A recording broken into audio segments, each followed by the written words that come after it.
Agdiya! Magandang araw mga minamahaling Pilipino. Open na aga. Maayon na adlaw. Maya paabo. O nga, Boso, sama-sama nating ipinagdiwang ang buwan ng wika. Kaya naman ngayon, ating alamin, ipagmalaki at ibahagi ang natatanging kultura at wika natin. Pero binibini, ano nga ba ang katutubong wika? Ang katutubong wika ay isang wikang kinamulatan at natutunan ng isang tao mula pa ng kanyang pagkalan. Ang katutubong wika ay ang wikang matanda na kung saan sumasalamin sa ating kultura, tradisyon at kasaysayan. Kasaysayan?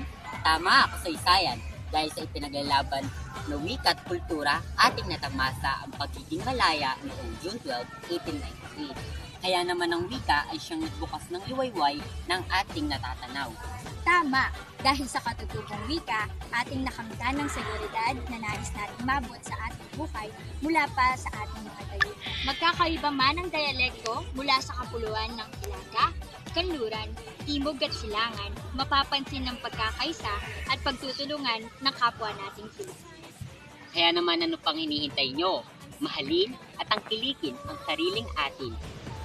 Ika nga ni Gato Rizal, ang hindi magmahal sa sariling sila ay mas masaul pa sa walang salita.